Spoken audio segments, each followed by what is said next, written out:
What an offseason for the Philadelphia Eagles and quarterback Jalen Hurts. How about you guys? Have you read any interesting articles or heard any interesting press releases recently involving Jalen Hurts? Oh, gosh, I wish we didn't have to talk about this, guys, but it ain't going away, and at a certain point as a content creator, guys, we either have to cover this stuff or we're doomed. Let's get into the first part of it, which is the A.J. Brown stuff. I want to talk about the fact that A.J. chose the number one, which, you know, we heard Pamela Hurts kind of join in and say, like, yeah, it's kind of petty. And then we heard his comments that he made about Drake May. I got my thoughts on this, but let me run the clip so that way you guys have the exact context of what I'm talking about here. The talent speaks for itself. You know, he can make any throw. But I think what's more impressive to me is that he knows what he's doing. And to be that young and to understand the defense and to understand every little check, the hots, the blitz, and all those things so young and so fast is very impressive. And so I really admire that. He knows what he's talking about. He demands everybody else to know as well, you know. And he's a true leader. He's a true leader of men. And it's crazy to see at a young age, you know, he's a true leader of men. So, okay, I want to say this about the A.J. Brown thing.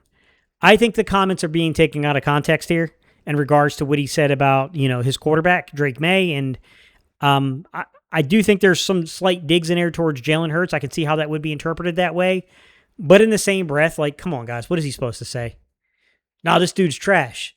He can't read. He's not commanding the huddle. Like, yeah, I mean, that dude controls his targets, guys. Like, come on. I don't care how trash that dude is. You're not going to say that or you're not going to see targets. Like, you know, that dude does kind of control your production in his hands. Of course, you're going to hype him up. Now, the slight to it. I think one could read between the lines of how he commented and hyped him up and say that given the circumstances of the way that things ended with Jalen Hurts in Philadelphia, that they feel like it's kind of a backhanded thing here to where he's not saying it directly and he's giving himself, you know, reasonable deniability here, but that deniability can be read through pretty easily. To be that young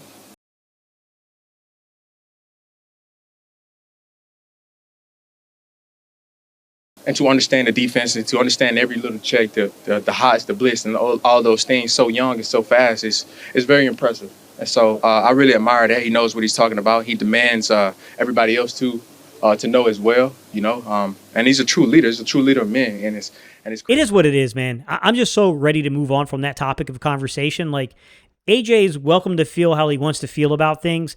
I don't give a damn. We'll see you when we finally line it up on the field one day. Outside of that, man, there's just nothing else to say, man. He feels the way that he feels. He said the things that he said. At the end of the day, man, we just got to move on from this crap. A new drama has come forth in trying to kind of take over the attention. And that's around Texas Tech, really Louisville, quarterback Brendan Sorsby. I'm not going to lie. I watched this tape. I like this tape. And I'm going to say something that's controversial. I'm going to say something that I'm going to tell you to proceed with caution because evaluating quarterbacks is not straightforward.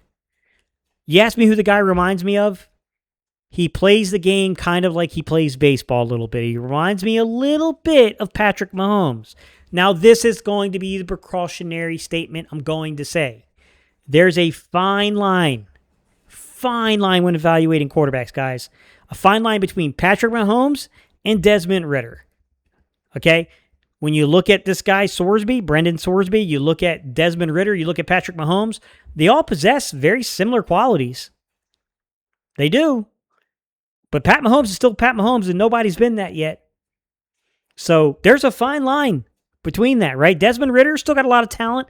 I'm not saying that guy's necessarily done in the league and that he can't be a reclamation project the way that other guys have been later on in their careers.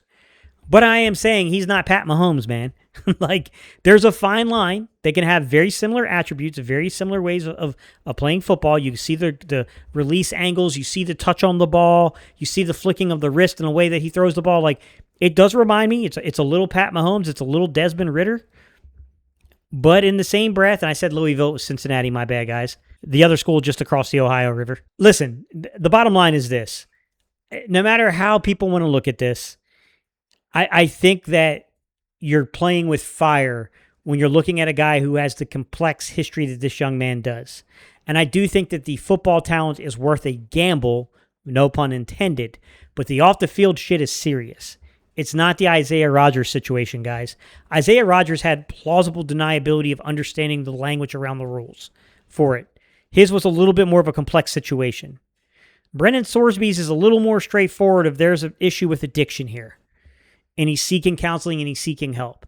And look, I think everyone deserves a second opportunity, but I think the question becomes, when you're dealing with the quarterback position in particular, is that where you want to be floating around and playing around with that kind of stuff, guys? I don't know, man. I got my reservations about getting yourself involved in a situation like that. I think it, for me personally, even though I think the tape shows me a guy that has some potential, it's a solid pass because I don't want to create a shitstorm in Philadelphia when I got a guy in Jalen Hurts who has done nothing wrong, no reason for him to lose his job. All he's done is made this team competitive and make the playoffs every single year and taking them on 2 Super Bowl runs. And, of course, hoisting a Lombardi, winning back-to-back NFC championships for the first time in over 20 years. I mean, I think Jalen Hurts should have to play himself out of the position, and he hasn't done that yet. Here's my other concern. It takes time to develop these guys. And when you're dealing with the Philadelphia Eagles, patience is not a virtue they value. Let's be honest, guys.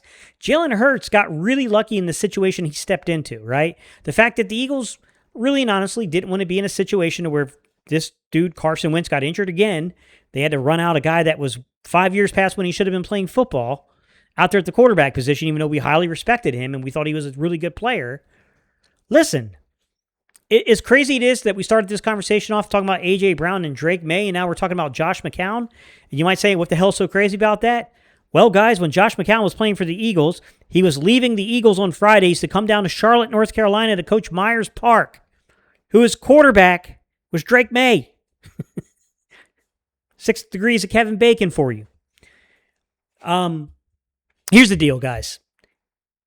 When you look at these dudes, like Lamar Jackson, over 3 seconds to throw the ball at the college level, right?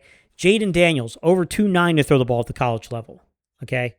Jalen Hurts, over 3 seconds to throw the ball at the college level.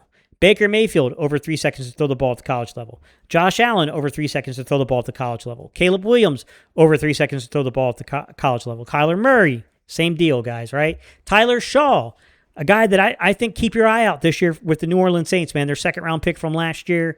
This is a dude that Kellen Moore's pretty high on, and I think they got a little bit of a squad offensively there. New Orleans does. Tyler Shaw was over 2.9 seconds processing the football at the college level, right? My point is, all these dudes have to acclimate themselves to the NFL. And you're already dealing with some very specific issues when you get to playing in the NFL. Least among them is the fact that when you're in college and you're lined up on the hashes and you're throwing towards the field side, that's a tremendous amount of space you have to operate and play with. When you're in the NFL, the hashes are tighter together, so the field side isn't as much space. So the irony is when you throw the ball to the boundary, you're probably dealing with less space in the college game, but you're playing with a far more spacious area when you're throwing towards the field, so a lot of your quarterbacks throw towards the field. Remember earlier today when I said, in this video, when I said there's a fine line between Patrick Mahomes and a guy like Desmond Ridder.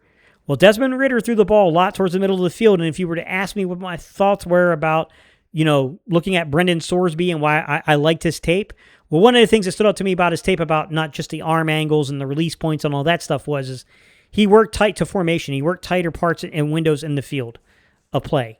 So that told me, there might be something here. It's not a guarantee, but I can see why teams might actually, have a higher grade on this young man. I just don't think you should touch that guy with your first or second round supplemental draft picks.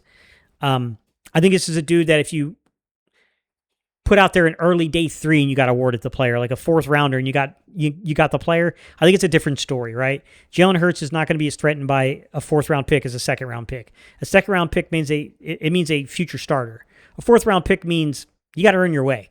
We're projecting you could be something, but you got to earn your way in the league still. There's no expectations on a 4th round pick.